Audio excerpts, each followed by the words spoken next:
Bonjour tout le monde, bienvenue dans le podcast Altaskill, un nouvel épisode. J'ai l'honneur d'avoir comme invité Jonathan Brusco. Jonathan Brusco qui va nous expliquer, hein, il a un parcours atypique. Il a été salarié pendant de nombreuses années, notamment dans la vente. Il a été commercial B2B. Et puis voilà, des aléas, notamment pas mal de licenciements dont il n'avait pas forcément la responsabilité, mais il subissait ses conséquences, peut-être d'une mauvaise gestion de boîte à l'époque. Et du coup, il va nous expliquer un petit peu ce qui l'a poussé, avec toutes ces années dans le salariat, à basculer dans l'entrepreneuriat. Donc salut, Jonathan, merci encore de ta présence. Et Bah, puis écoute, écoute, je vais te laisser te présenter, ça sera le plus simple. Tu es le meilleur pour te présenter, donc du coup, n'hésite pas. merci, Mathieu déjà de m'avoir, invité. C'est toujours un format intéressant pour tout le monde, je pense, pour s'identifier et partager, raconter son parcours. Moi, je m'appelle Jonathan, j'ai 38 ans. Aujourd'hui, je suis dans le sud-ouest à Toulouse et j'ai une société avec ma femme, on est à 50-50, donc dans le digital. De base, ouais, j'étais commercial, enfin j'ai commencé, j'ai eu un bac commerce communication, j'ai fait plein de petits jobs et on va dire qu'à la fin du moment où j'étais salarié, j'ai été commercial et j'ai été licencié, plusieurs fois.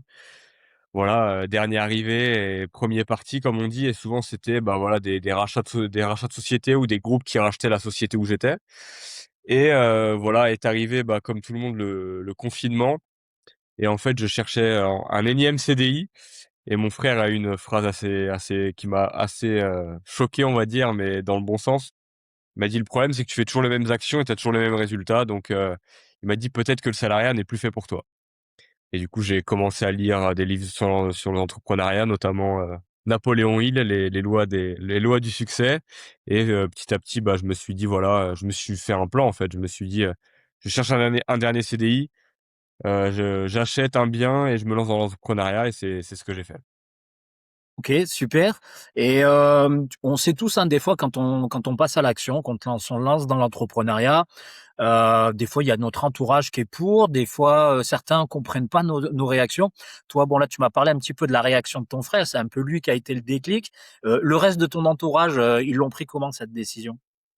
Ma mère, enfin, ma mère assez bien, dans le sens où, elle a toujours côtoyé des entrepreneurs et tout, bien qu'elle ait été salariée. Après, mes amis et tout, ils m'ont dit: «Ouais, tu fou, enfin, ça va pas marcher». Les choses classiques, hein, c'est fait que pour les autres et cetera, mais voilà, chance pour moi aussi, en étant honnête, il y a ma femme qui m'accompagnait dans l'aventure, mais non, les gens, ils comprenaient pas, hein, comprenaient pas, en fait, parce qu'en plus commercial, mon dernier CDI, il faut savoir que j'étais bien payé, j'étais, commercial B2B et je vendais des filtres à huile, à air et hydraulique pour une société suisse qui est, la meilleure dans son secteur. Donc on va dire que je faisais de l'élevage, j'avais pas les clients venaient à moi, en fait et j'aurais pu rester là-dedans et on va dire que je touchais à peu près 2 000, 2 500 € net, lissés, sur l'année avec voiture de fonction, mon repas payé et cetera. Donc c'était, et des petites journées, quoi. Donc c'était assez confortable. Voilà, je voulais plus cette vie où je voulais être acteur de ma vie, en gros, au lieu de toujours la subir et attendre que, qu'on me licencie et puis bon, même dans la boîte, je voyais bien que, voilà, il y avait des mecs qui étaient là depuis 15-20 ans et on les remerciait à peine et en fait, je voulais, créer ma propre réalité et quand je suis parti, pour la petite histoire, donc ça fait un peu le lien avec avec ta question, il y avait des employés de la société qui me disaient: «Ouais, moi, ça fait 4-5 ans, j'hésite à me lancer», et des mecs de 40-50 ans et en fait, quand j'ai pris cette décision, je me suis dit: «En fait, c'est la meilleure», même si je savais pas vraiment où j'allais, parce que eux, ils veulent le faire, mais ils osent pas, mais moi, je le fais, quoi. Donc voilà. Ouais, super. Bah, du coup, et bon, on le sait tous, hein, quand on se lance comme ça, bah, c'est quand même un chamboulement. C'est pas si simple que ça. Il y a un paramètre où on rencontre beaucoup de peur avant de parce que de l'avoir, là, tu expliquais, hein, que tu avais des collègues de travail qui avaient sûrement cette idée dans la tête depuis des années et qui osaient pas passer à l'action parce qu'ils avaient forcément des peurs. Toi, tu l'as vécu comment, ce moment-là? Tu as eu réellement des peurs? Comment tu as vécu le truc? J'ai eu très peur, hein, clairement, j'ai eu très peur. Après, c'est vrai qu'on est en France, j'ai eu la chance de pouvoir, faire une rupture conventionnelle. Mais pour la petite histoire, je pense qui est intéressant, c'est que, de base, la première activité avec ma femme, on l'a lancée dans le bien-être, dans le biohacking qui était un événement, enfin, comment dire? Un mouvement qui était pas encore, arrivé en France, qui ne l'est pas vraiment encore aujourd'hui et pendant 18 mois, on s'est lancé là-dedans. Donc moi, j'avais lâché mon CDI pour ça. Elle était encore en CDI dans la communication. Ça n'a pas fonctionné. Voilà, on a fait 18 mois où on a partagé du contenu sans cesse. Mais après, voilà, on a su rebondir, on a fait autre chose et je pense que ça fait partie aussi de l'aventure de l'entrepreneuriat. Rien n'est facile. Nous, on avait choisi, c'est vrai, un secteur un peu touchy en France quand tu pas de diplôme et tout. Voilà, on s'est dit que dans tous les cas, on allait y arriver, puis on n'a pas lâché. Aujourd'hui, bah, ça fonctionne bien. Faut dépasser cette peur, c'est tout. De toute façon, rien n'est facile, rien n'est acquis, mais le conseil que je dirais, ceux qui veulent se lancer, même s'ils sont salariés, c'est de au moins commencer quelque chose. Même à côté, 30 minutes, 1 heure, le week-end un petit peu et mécaniquement, si on lâche pas, on va ça fonctionne. Ouais, je pense que tu as raison. Je pense qu'il y a une qualité, qu'il faut avoir quand tu fais de l'entrepreneuriat, c'est la persévérance. Parce que, bah, voilà, on rencontre, plus ou moins de difficultés, en fonction du secteur où on se lance. Mais voilà, il y a un paramètre, moi je dis toujours, aux personnes que j'accompagne, il faut savoir ce qu'on a actuellement et est-ce que ça nous convient? Et si ça nous convient, bah, il faut rester dans cet équilibre-là. Il y a pas de problème avec ça. Le salariat peut amener un équilibre aussi. Il y a pas de souci avec ça. Et puis si demain, au contraire, on se retrouve plus dans ces choses-là, dans ce fonctionnement-là, soit par des injustices, par un manque de reconnaissance ou autre, ou parce que moi j'ai accompagné un cadre là actuellement qui gagnait très bien sa vie, mais il avait du mal à se projeter encore longtemps là-dessus parce que, en fait, il faisait voilà, il allait au boulot, il savait pas exactement finalement, il faisait ça depuis des années, il n'arrivait plus à retrouver un sens à sa vie et du coup, il a basculé comme ça dans l'entrepreneuriat. Donc, on a chacun sa raison quand on y bascule. Et c'est indéniable que si on passe à l'action, et qu'on est persévérant, ben on va réussir. Ça j'en suis, convaincu, que c'est des paramètres, importants. Toi, depuis que tu t'es lancé, est-ce qu'il y a tu veux nous partager quelque chose où il y a une difficulté que tu as rencontrée, vraiment importante et comment tu as fait pour la surmonter du coup, cette difficulté? Je dirais la difficulté, c'est j'ai eu beaucoup le syndrome de l'objet brillant, en étant 100 honnête. Et du coup, j'ai suivi beaucoup de gourous, notamment un que je vais pas citer parce qu'on n'est pas là pour attirer à balles réelles. Mais Il y a pas de attention, je problème, hein, dirais dans le podcast Altaski, il y a pas de problème, ouais, ouais, non, tu as non, non, envie, hein. non, mais je préfère pas parce que bon, bah, j'ai été aussi responsable, hein, j'avais pas qu'à mettre, qu'à lui faire confiance. Mais comme on l'a dit, enfin, je dirais, ouais, l'objet brillant et pas trouver quelque chose qui fait sens, en fait, à ce que je voulais faire. Aujourd'hui, c'est le cas, mais suivre le business à la mode, quoi. Voilà. Bien sûr qu'on peut pas vivre tout le temps de sa passion, parce qu'il faut quand même régler une douleur et cetera quand on entreprend. Enfin, je pense que quand on entreprend et que tu veux vendre des services ou quoi, faut, soit, bah, être prestataire de service ou enfin, résoudre un problème ou comment dire? Répondre à un besoin. Mais là, moi, en fait, bah, le biohacking, c'est pas moi qui l'ai décidé, c'est quelqu'un qui m'a soufflé l'idée et au final, on est rentré là-dedans, alors que c'était pas forcément quelque chose qu'on voulait faire donc je dirais ça, c'était la plus grosse problématique. Du coup, bah, ça nous a fait perdre pas mal de temps là-dessus et voilà, je dirais que c'était ça la plus grosse difficulté, ouais. Trouver quelque chose qui nous plaît et en même temps aussi, on va pas se mentir, qui répond à un problème et qui fasse sens avec ce qu'on fait. Parce que d'ailleurs, tu disais ça, moi, c'est aussi pour ça que j'ai quitté le salariat. Je me voyais pas toute ma vie, travailler pour les rêves d'un autre et aussi, bah, parce que moi, personnellement, j'ai beaucoup des objectifs assez grands et aujourd'hui, je me dis que voilà, l'argent, c'est hélas l'outil numéro un pour, avoir plein d'options dans sa vie. Qu'on aime ou pas l'argent, c'est un fait indéniable et je me disais que même le salariat pouvait pas m'amener ça. Donc c'est pour ça que je me suis lancé là-dedans. Mais ouais, la plus grosse problématique, c'est ça, c'est trouver quelque chose qui fait sens quand même. Parce que l'entrepreneuriat, faut y mettre des pièces tous les jours et faut être motivé à le faire, donc je dirais ça. Ouais, non, mais tu as raison. Après, moi, je le dis souvent aussi, quand j'accompagne les gens au départ, parce qu'il y en a plein, des fois, qui osent pas y aller parce qu'ils se disent: «Mais qu'est-ce que je vais bien faire?» Alors, on a tendance à regarder ce qui est tendance actuellement. Là, en ce moment, par exemple, c'est les agents IA, tout ce qui est intelligence artificielle, automatisation. Du coup, on est beaucoup là-dedans et du coup, il y en a beaucoup, beaucoup qui se lancent et souvent, je m'aperçois, il y a un échec à un moment donné. Parce qu'en fait, ils suivent une vague, mais souvent quand tu arrives dans la vague elle a déjà passé entre guillemets, elle est déjà bien avancée et toi tu arrives et tu as que les petites miettes et vu que tu te lances, bah, tu maîtrises pas des fois, la totalité de l'entrepreneuriat, les concepts, les process qui permettent de bien marcher et du coup, ça peut faire un flop, à un moment donné et moi, je dis toujours: «Le passé qu'on a, peu importe l'âge qu'on a», parce qu'il y a pas d'âge pour être bon, hein, qu'on soit, plus ancien ou jeune. Mais, notre passé, notre éducation nous a amené forcément des compétences intrinsèques et je pense qu'il y a une partie quand on doit se lancer, si on n'a pas d'idée vraiment précise et ben, il faut réfléchir à une compétence qu'on a et il faut essayer de la monétiser. Je pense qu'en 2026, en monétisant une de ces compétences qui est réelle, qui est en nous, qu'on maîtrise vraiment, parce qu'il y a beaucoup, beaucoup de choses qu'on voit sur internet, hein, où les gens se lancent dans les business, mais en fait, ils maîtrisent pas du tout le truc et du coup, quand toi tu prends l'accompagnement ou tu prends le truc, bah, ça fait pchit parce que le gars, il est en incapacité de t'accompagner et c'est pour ça que je dis: «Il vaut mieux avoir, réfléchir à une compétence qu'on a» et on en a tous.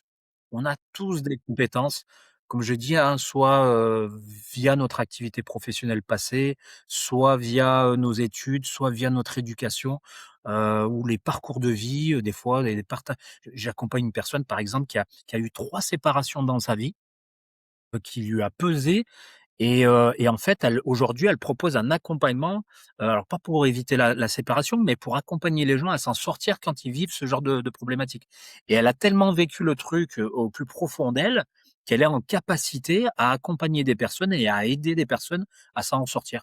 Et ça, je pense que c'est quelque chose, c'est un paramètre, quand on se lance, si vraiment on n'a pas d'idée, bah, de se dire: «Voilà, je vais monétiser une de mes compétences que j'ai acquéries par le passé» et c'est comme ça que, qu'on arrive à avoir des résultats, je pense, convaincants, dans un premier temps. Puis après, il y a d'autres paramètres qui permettent d'aller exploser tout ça. Mmh. Tu as peut-être, voilà, comme on dit, on a eu des peurs, on s'est lancé quand même. On a eu des problématiques, tu en as expliqué une là où tu es parti sur un truc, même avec un gourou, tout ça.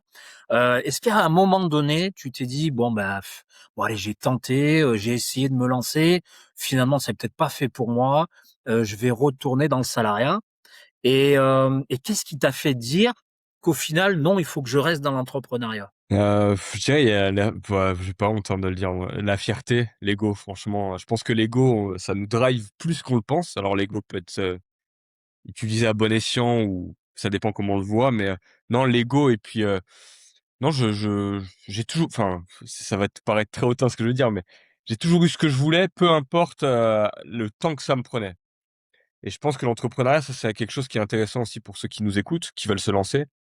Il y a des personnes, au bout de 3 mois, ça va fonctionner et d'autres, ça va être plus long et c'est comme ça. Le tout, c'est de pas lâcher. Donc ouais, je dirais, pour moi, c'était impossible. J'ai trop mal vécu, en fait, les licenciements et c'était pas qu'une fois, quoi. Une fois, c'était dans la pièce auto, c'était un rachat, c'était un groupe américain qui a racheté. Sauf qu'en fait, il y avait 2 entités qui fusionnaient. Moi, j'étais le commercial le plus jeune des 2, donc je suis parti. Après, c'était un magasin de papeterie aussi quand j'étais vendeur avant d'être commercial. Le magasin fonctionnait pas, donc j'étais le dernier vendeur rentré, donc on m'a licencié et après dans le transport, pareil, la société, en fait, je suis rentré pour un projet, mais ça s'est mal fait, donc j'ai été licencié. Donc à un moment, en fait, j'en pouvais plus et quand pareil, je repostulais et clairement, j'avais l'impression de vendre mon âme. Pour être simple commercial B2B, pour vendre des services ou des choses pas complexes, on me demandait des tests de personnalité, 200 questions, fallait faire, qua 3 entretiens, en fait et ça, je me suis dit: «C'est je peux plus le faire, en fait». Sachant que j'avais déjà de l'expérience dans la vente, j'étais pas junior, quoi. Donc non, même quand c'était difficile, je me disais, «Faut pas que je lâche, faut pas que je lâche. À un moment, ça va payer» et puis, en fait, j'ai vu aussi que même dans cette première activité qui a pas fonctionné, j'ai appris plein de choses, le copywriting, comment créer un tunnel de vente, comment poster, les codes des réseaux sociaux, et je me suis dit: «C'est pas possible avec tout ce que j'ai acquéri comme compétences, c'est pas possible de lâcher». C'est ça qui m'a fait tenir et puis aussi, comme je dis, moi, j'étais pas seul, il y avait ma femme qui, elle, avait un CDI et puis voilà. Après, c'est vrai que en étant honnête, je me disais: «Je suis commercial B2B, au pire du pire, vraiment, si ça continue dans 1, 2 ans comme ça, bah, je vais retrouver un CDI commercial». Je il y avait du job, quoi, mais surtout l'ego, ouais, l'ego, pas envie d'échouer, quoi. Ouais, tu as raison. Après, il y a ce truc-là aussi qui est, qu'on le veuille ou non, je pense qu'à un moment donné, quand on a cette capacité de passer à l'action et de prendre l'entrepreneuriat, il y a une part de nous qui a un petit peu confiance en nous aussi, en compétences qu'on a et on se dit toujours: «Voilà, je vais aller au maximum». Tu l'as dit, il y a des périodes, des fois, qui peut être au départ ou à mi-chemin ou des fois sur une fin de parcours où on rencontre des difficultés, on se pose la question: «Est-ce qu'on va être ça on va retourner dans le salariat?» parce que là, ça fait 3 4 mois, c'est compliqué financièrement. Ça peut arriver, ça, c'est des vagues ou des pics qui peuvent arriver et comme tu dis, tu ces petites vagues-là, tous ces petits pics-là, tu continues d'apprendre des choses, tu continues à développer des compétences et je trouve que ça te sert aussi dans la vie de se dire: «Bon, mais il faut pas que je m'assoie sur mes lauriers. Là, j'ai un petit creux, il faut que je comprenne d'où ils viennent et pourquoi, il faut que je sorte comment je fais pour sortir de ce creux-là, quoi?» Et Mmh. c'est là qu'en développant, cette manière de faire et bah, qu'on va développer des compétences qui sont monumentales et là, c'est là qu'on se dit, bah, on c'est pas qu'on est invincible, mais c'est que à la fois, on est conscient des compétences qu'on avait par le passé qui nous permettaient de bien vivre, et du coup, on se dit: «Bah, s'il faut, on retourne en là, on a une corde, mais il y a pas qu'une seule corde, il y a une deuxième, une troisième, une quatrième que j'ai appris à développer via l'entrepreneuriat». Donc je suis voilà, j'ai plutôt confiance dans tout ça et je pense que ça aide les gens aussi à rester dans l'entrepreneuriat et puis je pense Puis comme je t'ai dit, moi, quand j'ai quitté le mon CDI, je voyais aussi une collègue qui regardait la pendule, or elle avait juste à monter l'escalier, en fait. Mais elle regardait la pendule, il était -5. Je dis: «Mais tu es en retard». Et alors qu'elle faisait des heures sup, des fois pas payées et cetera. Elle me dit: «Bah non, mais je sais pas, tu arrêtes pas de regarder la pendule». Enfin, je lui ai pas dit méchamment, mais elle avait l'air, et puis après, quand j'ai rendu ma voiture, le mec il me dit: «Ouais, ah ouais, tu t'en vas dans le bien-être et tout, ah c'est courageux, mais moi ça fait 4 ans que je me pose la question». Bah, je dis: «Pourquoi tu le fais pas?» «Ah ouais, mais je sais pas, la sécurité et tout». Et en fait, même si au début j'ai eu des difficultés, j'ai pas voulu ressembler à eux. Je me suis dit: «On n'a qu'une vie, on sait pas, voilà, combien de temps on va rester, sur terre, hein». Et j'avais pas envie d'avoir de regrets et quand je voyais leur attitude à eux, je me disais: «Ouais, dans tous les cas, c'est la bonne décision» parce que, tu peux pas à un moment donné faire des choses toute ta vie que tu aimes plus ou que tu es plus aligné. Après, comme tu as dit justement, il y en a qui sont salariés, qui sont très contents et tant mieux pour eux. Mais quand tu es pas aligné avec ce que tu fais, à un moment, faut continuer, faut pas lâcher et ouais, je pense qu'on a été éduqués comme ça aussi, hein. Nos parents, ah ouais. le CDI, ça avait quand même une grosse importance à leurs yeux. Je parle même pas de nos grands-parents où c'était quasi indispensable. Peut-être que l'époque, il y a 15 20 ans en arrière, il y avait plus aussi de simplicité. Si vraiment on se retrouvait pas dans ce qu'on se faisait, on pouvait quitter et dès le lendemain, on retrouvait un CDI. Aujourd'hui, quand même, il y a des contraintes particulières par rapport à ça. Puis il y a des lois qui sont passées où maintenant on parle de sécurité quand on a un CDI, mais je suis pas si sûr que ça moi. Avec ces nouvelles lois, la loi Macron, en fait tout ce qui se passe, le patron a la possibilité de t'éjecter comme il veut. Enfin bon, toi tu l'as vécu en plus, Ah alors que oui, tu es pas oui. responsable du truc. 4 licenciements, On m'a voilà, pas demandé mon c'est avis moi, hein. Moi j'étais vendeur, chez Bureau Plus, vendeur sédentaire et je faisais mon taf, comme il fallait, les clients ils étaient contents, j'ai voulu passer commercial chez eux, ils m'ont dit non au début et puis à un moment on m'a dit: «Bah écoute, quand tu recevras la lettre, c'est terminé». Donc à un moment je suis allé à la poste, j'ai recommandé, bah on m'a dit: «C'est terminé, tu restes chez toi, quoi». ouais, Donc à un moment, voilà, enfin c'est du vécu. Donc j'avais, même pas 30 ans, j'avais 25 26 ans, j'étais au SMIC, hein, à l'époque, vendeur, tu es au SMIC, tu es à 1 300 €, hein. Et je voyais les commerciaux, je me disais: «Tain, ils ont l'air d'avoir une bonne vie». Bon, ils ont pas voulu me prendre en tant que commercial. Bah, après j'ai rebondi et tout, mais après ça s'est répété, quoi. Quand j'étais dans la pièce auto, après je suis passé commercial justement dans un autre secteur. Ça se passait bien et tout. Puis au bout de 2 3 ans, il y a eu un rachat. On m'a fait comprendre que j'étais plus le bienvenu. Donc là, j'ai été harcelé et cetera. Enfin, je te passe les détails, ouais, insultes, machin et cetera. Donc à un moment, bah, voilà, hein, j'ai été au prud'homme, j'avais des preuves, j'ai perdu. Hem Après, j'ai retrouvé un CDI dans le transport en tant que commercial et là, rebelote, la boîte a été rachetée. À un moment, en fait, tu te dis, on ne demande pas ton avis, en fait. Alors, on ne demande pas ton avis, je suis d'accord avec toi, en plus, c'est pas de la sécurité et le pire, quand tu as des licenciements comme ça, où il y a un rachat, on essaie de te mettre dehors sans te licencier et on te dit que c'est ta faute. Moi, je l'ai vécu dans les trois phases, sauf celle du magasin, dans les 2 phases, pardon, de quand j'étais commercial. Dans la pièce auto, on m'a fait comprendre que c'était moi qui étais pas bon, or que c'était pas vrai, et dans le transport, on m'a fait un entretien, parce qu'ils voulaient pas me licencier. On m'a fait comprendre que c'était ma faute. Or qu'après, en fait, c'était un rachat. Donc il y a aussi ça. Comme tu as dit, c'est pas forcément la sécurité et moi, j'ai vu même des personnes, ça faisait 20 25 ans qu'ils étaient là, c'est dehors, quoi. ah ouais. Et c'est pas: «Est-ce que tu veux partir?» Et les tes affaires, elles sont là, Bon courage. Mais tu verras, je pense qu'à un moment donné, ça va se retourner. Moi, je vois, j'habite dans un secteur où il y a beaucoup de boîtes.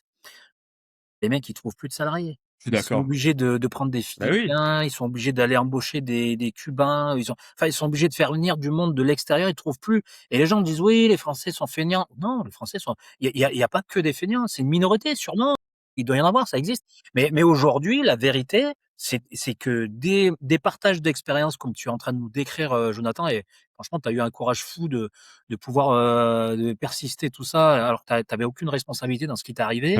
En plus, tu me dis qu'on t'harcèle, tu me dis que voilà, c'est des voilà, aujourd'hui, il y a une nouvelle loi qui est passée là récemment sur les ruptures conventionnelles qui coûteraient un bras, aux patrons. Alors forcément, les patrons vont tout faire pour que tu sois le responsable. Ils vont tout faire pour te faire péter un câble pour que tu partes de toi-même et ça, c'est Ah moi je l'ai vécu moi, je ah l'ai mais vécu. moi je l'ai vécu aussi à un moment donné, j'étais dans une structure, fédérale, au niveau du sport et à un moment donné, en fait, on coupait tous les robinets, quoi. Dès qu'une idée venait de moi, bah, c'était non. Dès qu'il y avait un budget qu'il fallait que je demande, c'était en fait, ils faisaient le maximum pour qu'à un moment donné, je me dise: «Bon, bah, elle coûte cher, si à chaque fois j'ai un problème, Ah moi ou il y avait un pareil. poste qui se libérait, c'était pas moi qui l'avais, alors que le mec qui l'avait, il avait moins la compétence que moi, entre guillemets», bah, je me disais: «Mais c'est pas possible, ils tous s'acharnent sur moi» et à un moment donné, je pense qu'il faut, se poser à la table et se dire: «Voilà, bah, qu'est-ce que ça m'apporte? Toute l'énergie que j'y mets là-bas, ça m'amène du stress. Au final, pour aller chercher quoi? 1 400, 1 500, 1 600. Toi, tu me parlais de 1 300 à un moment donné de ta carrière. Je veux dire, il y a un moment donné, tu peux plus vivre avec des Non, salaires tu comme peux plus. ça et si tu peux vivre pour une passion, quelque chose que tu es totalement épanoui, comme on l'a dit tout à l'heure, 0 souci. Mais alors si c'est pour en plus, à tout moment, on t'éjecte sans te demander ton avis, on te fait passer pour un mec, c'est toi le fautif, alors que l'erreur, elle vient d'eux.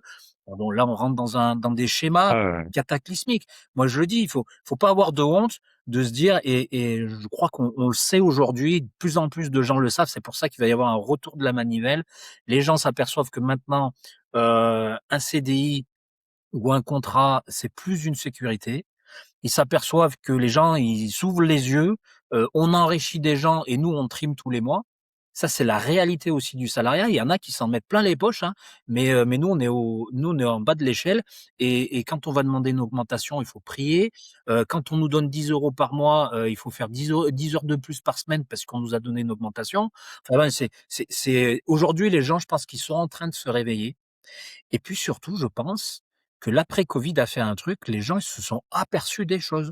Ils se sont aperçus aussi qu'ils avaient, des réelles compétences, qu'ils avaient, voilà, ils avaient un esprit et qu'on devait respecter un minima, quoi.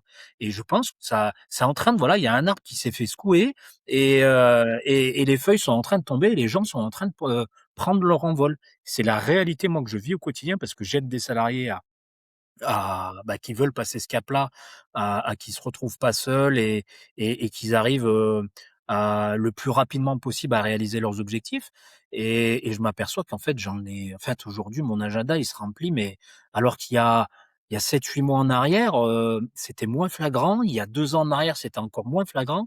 Mais là, il y a un changement de stratégie dans la tête des gens. Ils se disent: «Là, non, stop, c'est fini, Mais stop».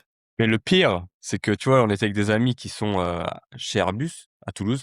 Donc moi je suis basé pas loin de Toulouse. Enfin je suis à 20 minutes de Blagnac là où il y a Airbus et cetera. Et elle nous disait qu'ils ils trouvent personne, mais ils continuent de mal les payer et de demander des compétences longues comme le bras. Et ce que tu dis, c'est aussi, réel, c'est qu'on parle pas que d'argent. Moi, je vois aujourd'hui, on se verse un salaire moins important que ce qu'on avait en tant que dans les CDI, mais on a un confort de vie qui est largement supérieur quand on était salarié. Là, je peux aller faire les courses si je veux. Je peux faire ce que je veux, en fait. Je peux travailler un dimanche, je peux ne pas travailler. Alors bien sûr, si je mets pas d'efforts, moins je mets d'efforts, moins j'aurai de résultats. Mais il y a aussi ça, je pense, qui change dans la tête des gens. Tu as dit la conscience de la vie, du temps qu'on a sur terre et d'échanger son temps pour nourrir les rêves d'un autre et tu peux créer ta réalité à toi. Alors peut-être qu'au début, oui, tu gagneras peut-être un peu moins, ce qui n'est pas forcément le cas, mais ça peut arriver. Mais au moins, tu as le temps. Et il y a beaucoup de personnes qui ont beaucoup de postes, je pense que tu dois le voir, des postes importants et qui reviennent à autre chose. Mais moi, je le dis, hein, j'ai été responsable d'une antenne de formation à la Fédération française de football. J'ai entraîné 7 ans dans des clubs pro. Enfin, j'ai eu un parcours où les gens rêveraient d'avoir, les gens qui se lancent dans en tant qu'éducateurs, ils aimeraient avoir ce genre de poste que j'ai eu. Mais au final, pourquoi? Je bossais 70 heures par semaine. Quand il y avait pas de peu de reconnaissance, très peu, finalement des salaires qui étaient pas, voilà, j'ai eu des périodes, 2 ou 3 contrats où j'avais des bons salaires, mais c'est très rarissime et ça le devient de plus en plus, rarissime et ça, moi, aujourd'hui, voilà, tu es emprisonné dans quelque chose et quand tu sais et je pense que c'est là où le covid a fait du bien aux gens parce que, en tout cas moi, j'ai tendance quand il arrive une catastrophe à voir les choses positives des choses. Et quand les gens se retrouvaient à la maison au final et se disaient, il y a eu le télétravail qui est arrivé, qui s'est imposé naturellement à cause de ce confinement. Bah, les gens finalement travaillent à la maison, se disent: «Putain, mais c'est pas si mal ça, je bosse, voilà, je bosse de la maison, j'ai pas cette contrainte de prendre la voiture». Moi j'avais 1 heure et quart de route, les bouchons, les machins et tout ça, enfin c'est du stress, c'est de l'énergie que tu perds, c'est du temps que tu passes pas avec tes proches et ben quand tu vois qu'il existe des boulots où tu peux travailler de la maison, tu as cette liberté géographique de travailler d'où tu veux, que tu peux travailler au moment de la journée qui te correspond le mieux ou de la semaine. Et ben là, les gens quand ils découvrent ce genre de truc et vu qu'il y en a de plus en plus qui font ça, bah, les gens ils disent: «Mais merde, attends j'ai le choix d'aller bosser en 3-8, de nuit ou je sais pas quoi pour, 1 400 balles» et là le mec il me dit: Tu vas monétiser une de tes compétences et tu vas pouvoir, travailler quand tu veux, au moment de la semaine qui te correspond le mieux et en y mettant un petit peu d'huile de coude, tu vas réussir à avoir la fierté de créer ton propre truc et tu vas avoir un équilibre de vie, entre guillemets, «vie pro, vie perso» qui va être beaucoup plus intéressant, quoi. Et ça, Mmh. c'est vrai qu'il y a eu il y a vraiment un réveil, ça se sent vraiment. Les gens s'aperçoivent des 2 projets qui existent aujourd'hui. Peut-être que moi, il y a 20 ans en arrière, on avait un seul projet, tu finis les études, tu signes un contrat et tu y vas, quoi. Là, il commence à y avoir 2 projets réels qui sont sur la table. Bah, les gens, ils regardent, hein, c'est lequel, où je bosse le plus, c'est lequel où j'ai le meilleur équilibre et c'est lequel combien je peux gagner avec l'un et avec l'autre. Et quand tu t'aperçois que tu as un meilleur équilibre de vie, même si au départ pour certains, bah, tu vas toucher peut-être 100 balles, 200 balles de moins, c'est pas tout le temps le cas, parce que certains vont gagner, 2 fois ce qu'ils gagnent, puisque quelqu'un qui gagne 1 300 €, à l'usine, Ah oui, tout à fait. en bossant, 45 heures, il y en a, en se lançant dans l'entrepreneuriat, des fois, ils font ça en 3 jours, hein, donc c'est sûr que, voilà, ils y arrivent à avoir ce choix-là et je te dis, il va y avoir un retour de la médaille, je sais pas à quel moment. C'est déjà le cas, je pense, hein. Ouais et je pense C'est qu'il y en a certaines c'est déjà le entreprises, cas. ils vont peut-être avoir la chance de des innovations qui arrivent de Chine, tout ça, avec des robots et tout, mais franchement, il va y avoir un changement de on va il y a un truc qui se tourne là. Ça se sent, ça se voit, et il va vraiment y avoir un paramètre qui va changer totalement la vision de la vie des gens. C'est Ah je moi, c'est ce que tu disais même tout à l'heure pour les augmentations, la dernière boîte où j'étais, ils faisaient, comment dire, des progressions à 2 chiffres par an et quand je leur ai demandé 100 balles de plus ou 150 balles de plus, tu l'impression que j'avais ouvert, 43 comptes de nouveaux clients. Mon secteur, il était en progression, tous les clients, ils étaient contents. Les visites, elles étaient faites. Ouais, mais tu comprends, c'est difficile. Tu as raison, hein. Puis il y a un mec, même, il a fait 20 ans de boîte, ils lui ont même pas offert un jour de congé en plus. Il est parti un jeudi, un gars, ça faisait 20 ans qu'il était dans la boîte, ils lui ont même pas offert le vendredi. ah c'est Alors qu'il a scandaleux. fait il a fait progresser, tu vois? Il a fait pour moi, c'est quelqu'un, il était dans les 3 ou 4 premiers de la boîte. Il a fait ce que la boîte est aujourd'hui et on lui a dit: «Salut», même pas un jour en plus, même pas un pot de départ. Ouais, mais c'est la problématique de ces boîtes qui ont 25 actionnaires là, où les mecs ils savent des fois même pas ce que la boîte fait et en fait les gens ils s'en tapent en fait. Eux ce qui les Mais c'était intéresse une c'est les boîte petite à profits. la base, c'est ça le pire, tu vois? Ouais, ouais, Excuse-moi, je te coupe, hein, mais c'était une boîte petite à la base, c'était une boîte familiale. C'est une boîte suisse, ils étaient 2 au début, quoi. Le mec, il a donné sa chemise, ça il a donné, mais un quart de sa vie, même plus. On lui a dit: «Bah, écoute, tu pars jeudi, ce sera le jeudi». c'est scandaleux. Enfin bon Scandaleux.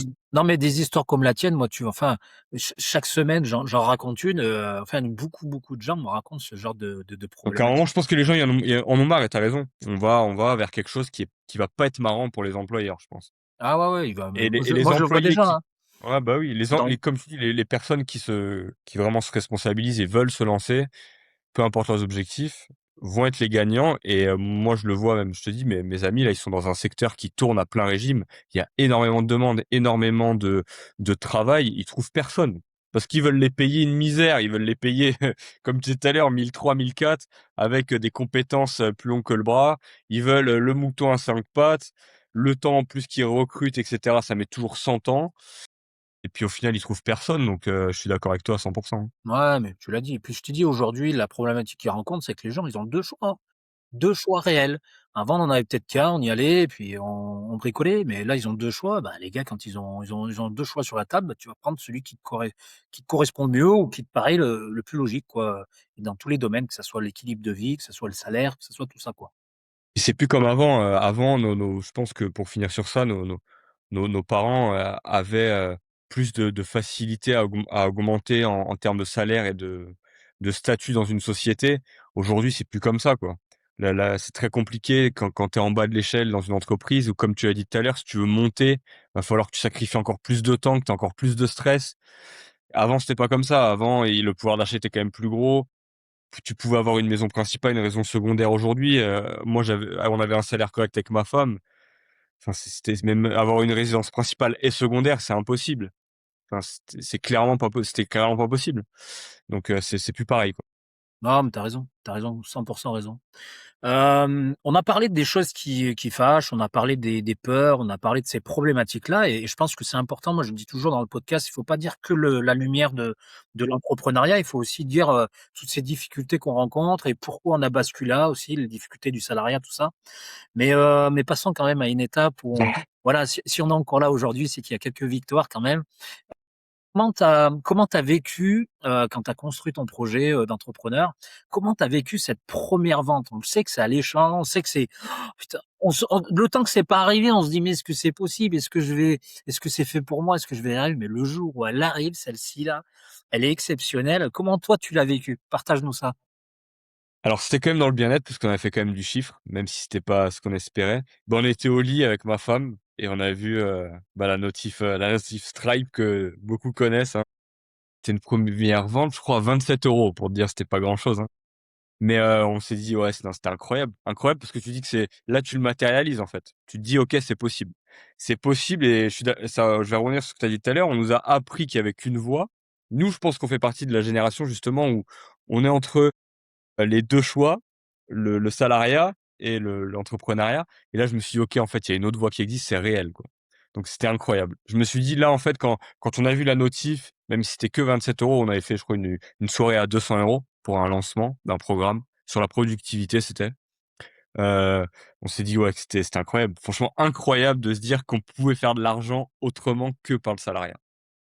Non, mais c'est sûr, c'est vraiment impressionnant ce petit moment-là et et toi, est-ce qu'il y a un moment où, en plus de cette première vente-là, où tu te dis: «Là, Jonathan, tu tiens vraiment un truc, j'ai vraiment bien fait de me lancer dans l'entrepreneuriat, ça change ma vie». Celle-là déjà et parce que, c'était que grâce à nous, notre travail et nos sacrifices, du coup. Donc je pense que tu prends de la confiance vraiment et ensuite, ouais, je me suis dit qu'on allait continuer et faire plus, tu vois? Enfin, je sais pas, là, ouais, enfin, c'était le champ des possibles pour moi. Là, je me suis dit: Si j'arrive à faire 27 €, mécaniquement, si je continue ou 200 la soirée à 200 €, mécaniquement, si je continue et je continue de m'améliorer à travailler, je ferai plus et en fait, là, aujourd'hui, en chiffres sur notre activité, on doit être à 10 000 à 12 000 € avec ma femme, au bout de 2 ans de chiffre d'affaires, hein, je parle, mais c'est déjà énorme. Mais Le bien le sûr. chemin le chemin parcouru, en fait, donc je réponds à ta question en disant, je me suis dit: «200 €, c'est sûr que si je continue, je ferai plus» et c'est ce Ouais, qui est arrivé au final. Après, il y a comme tu dis, il y a plein de phases, hein. Voilà, tout n'est pas rose, il y a des moments où tu as moins envie, mais la première vente, tu te dis: «Si tu en fais une, c'est impossible en continuant de pas en faire d'autres». ouais, mais tu as raison. Tu as 100 raison, mais c'est bien que tu rebondisses un peu sur le CA que tu fais actuellement parce que c'était ma prochaine question. Aujourd'hui, je veux savoir, Jonathan Brusco avec sa compagne, ils en sont où? C'est quoi la qualité de vie? C'est quoi leur train-train? C'est quoi le salaire, le chiffre d'affaires? Il y a pas de tabou chez nous, dans le podcast pardon, Altaskill. Donc n'hésite pas, vas-y, on livre-nous aujourd'hui où tu en es, quelles sont, voilà, quelles sont les perspectives de la boîte, quoi? Alors aujourd'hui, on fait, 10-12 000 € de chiffre d'affaires, donc c'est pas que du gain, parce qu'on est en France déjà. On a un prestataire qui nous aide sur la création de contenu sur, un projet que ma femme a et aujourd'hui, moi, je suis créateur UGC, donc pour les marques. En fait, je suis la personne, le persona cible des marques, donc ça peut être pour, une application de crypto-monnaie. Là, par exemple, je suis égérie chez, Bybit EU, une plateforme de crypto-monnaie, voilà, qui fait aussi, office de banque, digitale et ça peut être aussi pour, plein de choses, des niches animalières et cetera. Donc voilà, là, aujourd'hui, sur cette activité, je fais 5-6 000 € de chiffre sans prospecter et les objectifs aujourd'hui, c'est justement parce que j'ai trop de demandes en tant que créateur UGC, j'ai trop de flux. Là, on va, avec ma femme, accompagner les hôtels et les domaines à ne plus dépendre des plateformes, OTA comme Booking et Airbnb. Donc on va créer avec justement, ça rebondit sur ce qu'on disait au début, avec toutes les compétences qu'on a acquises, accompagner les hôtels dans leur stratégie de contenu digital et leur acquisition client.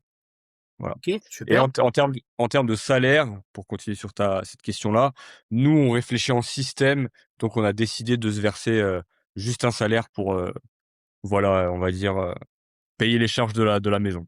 Donc on se verse aujourd'hui 850 € de salaire net chacun et on s'est versé une dividende de 7 000 € net. Voilà, donc ça fait un salaire lissé sur l'année à 1 200 € net, sur la société, au bout de 2 ans. Mais on a une trésorerie confortable, on a ce qu'il faut pour, voilà, on a bien accumulé ce qu'il fallait. Ouais, OK. Alors, on en parle un petit peu, c'était pas le sujet d'aujourd'hui, mais voilà, je sais que, voilà, quand les entrepreneurs habitent en France, il y a aussi des stratégies, fiscales de te permettant d'en donner le moins possible. C'est la réalité, hein. On est tous à la bataille de se dire, «Faut être vigilant». Alors bien entendu, on n'est pas là pour, enfumer, les choses, mais il existe des possibilités, voilà, en se déclarant des fois un salaire, alors je dis pas minimum, mais un salaire qui nous permet de vivre et le reste, le mettre sur des dividendes qu'on va pouvoir peut-être, soit via une holding, soit autre chose, le réinvestir, Tout à fait. monter son capital et ça, c'est des choses qui sont totalement possibles quand tu fais de l'entrepreneuriat et j'ai envie de te dire, même à un moment donné, quand l'entrepreneuriat commence à avancer et que tu as décidé de rester en France, il faut avoir des petits montages comme ça financiers et pour ceux qui savent pas, qui on doit contacter pour ce genre de projet notamment et d'études fiscales, il faut pas hésiter de contacter un avocat, fiscaliste. C'est vraiment la personne, qui est habilitée à répondre à tous ces besoins-là et à la fois en fonction de ta situation actuelle et en fonction des projets que les personnes peuvent avoir et ben, l'avocat fiscaliste va te donner, le schéma, tous les montages financiers, te permettant, d'avoir les éléments nécessaires. Ça, c'est quelque chose en tout cas qui est important et j'en vois beaucoup d'entrepreneurs qui se déclarent un salaire, on va dire de manière, à payer les factures et le reste, ils se le versent en dividendes. C'est le schéma classique et il y a pas voilà, c'est logique de je pense que quand tu t'es lancé et quand à un moment donné ton business, il se développe, il faut passer par ce schéma-là, c'est ce qu'il y a de plus rentable, pour la société. Comme on disait tout à l'heure, ton projet de vie aussi, la fiscalité, faut pas écouter le «oui, c'est la meilleure chose». Non, c'est la meilleure chose pour toi. Comme tu as dit, bah, Mathieu, tu as un projet de vie, moi j'ai le mien. Donc ta fiscalité, faut qu'elle s'adapte aussi à ça et tu as raison, faut se faire conseiller mais pareil, écoutez pas les gourous, sur le net. Payez des gens pour ça, avec votre projet de vie. Nous, par exemple, aujourd'hui, on est propriétaire d'une maison. C'est pas pareil que quand on as pas quand tu pas propriétaire donc faites attention aussi à ce que vous voyez sur le net et tu as raison, faut se faire entourer pour ça, pour la fiscalité. Chacun a son projet de vie et chacun a ses choses, quoi. Ouais, moi, c'est le meilleur investissement que j'ai fait, hein. Un rendez-vous avec un avocat fiscaliste, c'est une somme et le mec, tu repars avec, une roadmap, claire, précise et qui est adaptée à ton projet de vie, comme tu l'as dit tout à l'heure. Ceux qui veulent investir dans l'immobilier, ben, il va y avoir telle stratégie. Ceux qui veulent investir dans autre chose, il va y avoir d'autres stratégies et ceux qui veulent pas investir, ben, il va lui donner la stratégie la plus efficace, pour qu'il soit le plus rentable possible, qu'il en donne le moins possible. Donc ça, Ouais. c'est voilà, c'est une petite parenthèse qu'on s'est ouvert, mais ça peut aider, des personnes qui écoutent. c'est pas inutile, je pense, pas mal de gens, des fois, se posent des questions, qui se sont lancés, ils commencent à générer des revenus, comment le réinvestir? N'hésitez pas, en tout cas, d'aller voir un avocat fiscaliste. Si tu avais, tu en as parlé un petit peu tout à l'heure, mais n'hésite pas à y revenir dessus. Si tu avais un conseil à donner à un salarié qui hésite aujourd'hui à se lancer dans l'entrepreneuriat, il sait que le salariat n'est pas fait pour lui, ou plus fait pour lui en tout cas, c'est plus adapté par rapport à son quotidien, sa vie, tout ça. Tu lui donnerais quoi comme conseil toi pour qu'il se lance? Comme j'ai dit tout à l'heure, mais de manière je vais développer un peu plus, mais c'est de commencer, quoi. Vraiment, par exemple, comme je disais tout à l'heure, soit il a une passion, heu, même sans forcément au début, se dire qu'il va la monétiser, c'est de commencer à créer quelque chose à lui, en fait. Au début, ça peut être une passion. On voit même, des personnes moi, j'ai vu un mec qui parlait de badminton sur TikTok, quoi, tu vois? Je veux dire, fais un truc, en fait, même 30 minutes. Et aujourd'hui, faire une vidéo, c'est pas très compliqué. Parler de ta passion, de lance-toi, en fait, même 30 minutes par jour, 1 heure, le week-end, voilà, dis-toi: «Je me bloque», on a tous, on va dire, entre 2 et 4 heures par week-end, même si si tu une famille ou quoi. Donc essaye de travailler un minimum d'heures sur quelque chose qui te fait kiffer. Déjà bah, tu vas prendre des compétences. 2 bah, ça va te sortir un peu de ta routine de salariat et 3 bah, tu vas créer quelque chose qui te ressemble et ça, je pense que c'est important et après forcément, bah, tu ça t'ouvre le champ des possibles, en fait. Donc ça serait vraiment mon conseil et aujourd'hui, si, voilà, j'ai pas de regrets, mais tu vois, par exemple, je suis passionné de foot, je me dis: «J'aurais dû créer du contenu dessus», même sans forcément le monétiser au début. Juste pour mettre le pied à l'étrier, donc mon conseil, ça serait ça. Crée quelque chose à toi, en fait. Ouais, mais tu as raison. Tu as raison, tu as raison et moi, c'est tu vois, c'est marrant que tu parles de ça, que tu es passionné de foot parce que bon, moi, ça a été mon dada pendant plus de 25 ans, et souvent, il y en a plein qui me le disent, même encore aujourd'hui: «Mais pourquoi enfin, tu as un DES, tu as entraîné 7 ans avec le pro, enfin, tu as un parcours atypique, tu as été responsable d'une antenne à la FFF. Pourquoi tu proposes pas, quelque chose en lien avec le foot?» Et je me suis dit: «Ah, écoute, moi, j'ai développé des compétences dans d'autres choses» et je pense que, en fait, aujourd'hui, moi qui ai baigné dedans, dans ce milieu-là pendant plus de 20 ans, je vois, qu'il a pas évolué forcément dans le bon sens.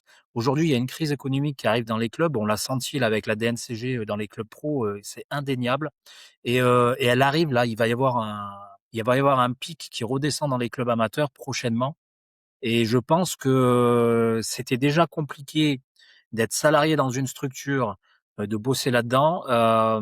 Je pense que ça va être de plus en plus compliqué, d'avoir un temps plein digne de ce nom, hein. Je parle pas de bosser 70 heures pour 1 200 €, hein.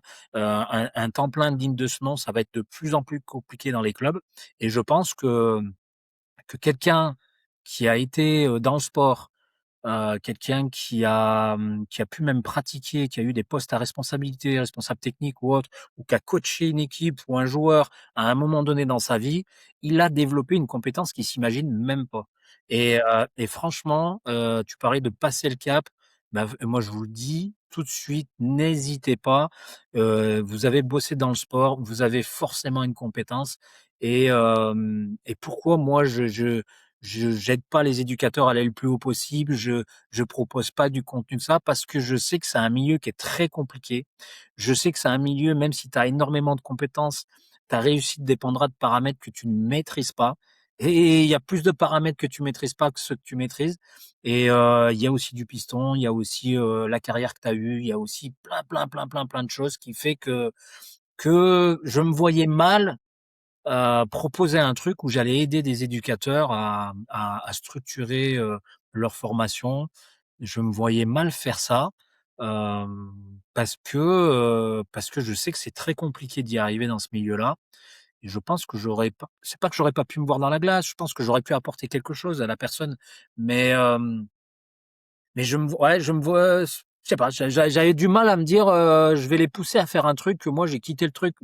Je sais pas, c'était pas cohérent. Donc du coup, je suis resté sur, le fait de se dire, toute personne a une compétence et moi je vais aider à trouver cette compétence-là et à aller la monétiser et c'est ça mon voilà, j'ai été formateur pendant plus de 20 ans. Permettre aux gens d'avoir réalisé leurs objectifs, c'est mon dada, c'est mon métier, c'est ma compétence et pourquoi ça marche? C'est parce que je pense que j'ai cette capacité d'aider à les gens. Voilà, je pense que mon onboarding et mon suivi fait que les gens, ils ont beaucoup de résultats et c'est ce qui fait ma force et je pense que tout le monde a sa force, tout le monde a sa compétence Et si tu vas dans ce truc-là, tu vas forcément t'épanouir et en plus, bah, tu vas aider, quelqu'un, quoi. Tu vas aider les gens qui ont un besoin et toi, tu réponds à ce besoin-là, donc c'est ça qui est top parce qu'on on a parlé un petit peu chiffres à un moment donné, mais ce qui nous plaît aujourd'hui, en tout cas, moi, je vais te donner mon avis, hein, c'est que j'aide des gens. J'aide des gens et plus que les revenus qu'on fait, par mois, qui est une chose, je pense que le fait d'avoir cette liberté-là de fonctionner, d'avoir créé son propre truc et d'avoir cette fierté que le truc qu'on a créé, il aide des personnes, franchement, c'est moi, en tout cas, c'est toute ma fierté de ce que j'ai créé, de Altaski, tout ça, c'est vraiment, ma fierté, c'est ça, quoi. Ah ouais, nous pareil, hein, on est très, très fiers de ce qu'on a créé et on sait nous les efforts qu'on a fait pour en arriver là aujourd'hui et ouais, comme tu dis, c'est voilà, ça c'est incroyable, enfin, il y a pas d'autre sensation. Franchement et puis en plus même comme je disais tout à l'heure, si vous vous lancez dans votre passion, peu importe, s'il faut, c'est même les gens qui vous demandez ouais tu moi, par exemple, j'étais créateur UGC, on m'a dit, alors c'était pas mon souhait, pareil comme tu as dit tout à l'heure pour ton milieu, on m'a dit: «Tu pourrais me former?» Tu vois? Alors que j'avais et je montrais juste, bah, voilà, les marques avec qui je bossais, les trucs et tout et j'ai pas eu envie de ça, de former, mais j'aurais pu aussi vendre un accompagnement pour aider les hommes à se lancer dans l'UGC. Alors pour le coup, j'ai pas eu envie, mais c'est aussi cette liberté de dire, bah, du coup, non, bah, ça me dit rien, tu vois? Il y a pas que l'argent comme tu as dit tout à l'heure, mais des fois, aussi tu peux partager des contenus, on va dire: «Ouais, mais du coup, tu peux m'aider». Je veux dire, lancez-vous parce que s'il faut, bah, ça va vous créer aussi d'autres opportunités auxquelles même vous avez pas pensé, en créant quelque chose sur votre passion. Donc ça peut être, il y a que du gagnant, en fait. Vraiment d'essayer un minimum de créer quelque chose. Il y a je vois rien de négatif là-dedans, en fait, que du positif. Non, super, merci en tout cas pour ton partage. J'ai une dernière question, Jonathan. Aujourd'hui, si tu dois, par exemple, si tu dois penser à quelque chose que tu as jamais dit, publiquement, sur ton parcours, sur ta vie, et que tu aimerais partager, de te livrer sur un truc, est-ce qu'il y a un sujet particulier que tu as envie de nous partager? Un sujet particulier que j'ai envie de partager. Je réfléchis parce que tu me prends de court, du coup. Bah, moi, j'ai pas eu de père. J'ai aucun problème avec ça, mais c'est pas quelque chose que je parle sur les réseaux sociaux. C'est vrai que j'en ai jamais parlé d'ailleurs, tu vois? C'est la première fois. J'ai pas eu de père, dans le sens enfin, j'ai eu mon père, mais jusqu'à, 10-11 ans. Après, c'était très conflictuel. Plus de problèmes qu'autre chose. Pourtant, c'est lui qui me voulait plus que ma mère, hein. Ma mère, je l'aime de ouf, mais, elle avait déjà 2 enfants, donc on va dire que c'était pas sa priorité d'en avoir un troisième. Et au final, bah, il y a qu'elle que je côtoie aujourd'hui et quelque part, s'il y en a qui se reconnaissent là-dedans, bah, ça a été de l'abandon et en fait, je me dis que ça a toujours été une force, en fait, de me dire: «Je le fais pour moi, mais je veux qu'il voit ce qu'il a loupé, en fait, aussi». Parce que, bah, je me suis dit: «Tu vas voir que même sans toi, je vais y arriver», tu vois? Donc voilà la chose que j'ai jamais vraiment dévoilée, mais voilà, on va dire que j'ai pas de père, quoi. OK, bah, écoute, merci en tout cas pour ce partage. Merci de te livrer à fond parce que, bah, c'est des choses des fois qu'on veut garder en soi. Moi, je bouscule toujours dans mon podcast et je te remercie d'avoir joué le jeu. Je sais pas si tu veux dire une pour le mot de la fin, tu veux dire quelque chose ou pas du tout? Bah, comme je disais, hein, ça résume tout, enfin, un peu ce qu'on a dit, voilà, on n'a qu'une vie, donc croyez en vous, créez quelque chose pour vous déjà et avec cœur et passion et commencez à créer, même si vous êtes salarié vraiment, parce que ça va vous changer votre mentalité sur plein de choses. La créativité, les opportunités et voilà, créez votre réalité, peu importe, vos objectifs ou votre milieu. Voilà, créez quelque chose. Il y a pas de je pense que c'est quelque chose justement qu'on inculque pas assez à l'école. Vraiment, créer, c'est juste génial. Donc même si vous êtes salarié, prenez le temps de créer quelque chose, voilà. Merci pour tout, Jonathan. Est-ce que les gens qui t'écoutent là, qui t'apprécient déjà, comment ils font pour te contacter? Comment ils font pour savoir, si tu comment tu peux les aider? Quand est-ce que tu peux les aider? Comment ça se passe? Bah, écoute, même si on refait, toute la nouvelle offre, l'hôtel ou pour les hôtels ou les domaines, c'est, Jonathan Brusco, mon Instagram, sans point, sans rien. Voilà. Aujourd'hui, avec ma femme, on va accompagner les hôtels et domaines à augmenter leur réservation de 20 en 90 jours. Voilà, avec un système en 7 étapes qu'on a mis en place et voilà. Donc c'est sur Jonathan Brusco. Super. Alors, Jonathan Brusco, Brusco, B-R-U-S. US Ouais, U-S, pardon, CO. C-O. CO. Voilà, C'est ça. Brusco, Jonathan Brusco, vous y allez. Il partage tout sur ses réseaux. Vous allez rapidement savoir ce qu'il fait et vous allez rapidement vous apercevoir qu'il y a de la compétence et qu'il peut vous apporter quelque chose. Donc, n'hésitez pas, allez-y. En tout cas, merci Jonathan de ta présence. Merci de t'être livré comme tu l'as fait. Merci de ne pas avoir eu de filtre, d'être resté authentique comme je te connais. C'est super. Reste comme ça. Je te souhaite plein de bonnes choses à toi et à ta femme sur l'année 2026. J'en doute pas, le projet que tu nous as expliqué, il va exploser, j'en suis sûr et certain. Et en tout cas, On espère. j'ai confiance en ton professionnalisme pour arriver à tes fins et encore bravo pour ton parcours. Bravo pour ce que tu es et ne change rien. Merci, bah, toi aussi. Pareil, plein de bonnes choses en 2026 et bah, change pas aussi, hein. Force à toi pour 2026. Ça le fera. Je vous dis à bientôt sur un prochain épisode du podcast Altaskill. À très vite, les amis. Ciao, ciao.